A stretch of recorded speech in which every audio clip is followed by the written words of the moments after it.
Since the summer of 2024, politically motivated attacks have been made against President Donald Trump, Pennsylvania Governor Josh Shapiro, and Minnesota state lawmakers Melissa Hortman and John Hoffman, just to name a few.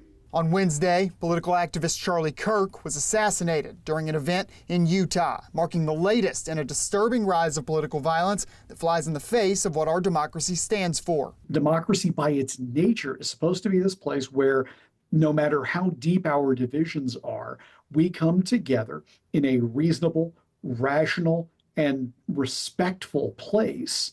Wednesday's attack was against a political activist in Kirk that has built a career out of seeking debate and conversation in order to avoid resulting to conflict and violence. We have a political pundit who was assassinated in cold blood while giving a political talk. Because of that, Chapman-Rackaway fears that fewer people may be emboldened to exercise their First Amendment rights. It's only talking across those groups with more speech, more content, that we're going to get ourselves to a place where the violence is more rejected. If we have less speech, I'm worried that that is going to open up a space that's going to concomitantly let there be more violence happen, and that it becomes even more commonplace. The rise in political violence comes amid an ever-growing rift between political ideologies that is stoked in a way it never has been through social media.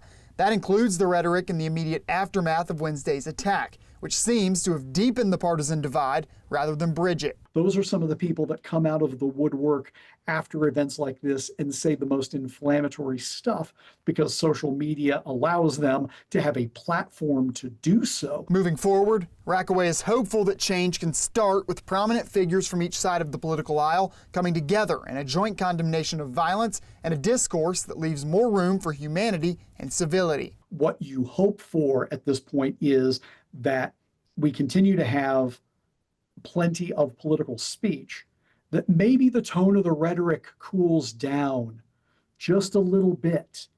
In the middle of an election season, Virginia's candidates for state office could offer the first example of what that looks like. If they're respectful with each other, if they shake hands at the end, and we're left with a peaceful resolution, those are guideposts along the way. In Roanoke, Sam Graham, WFXR News.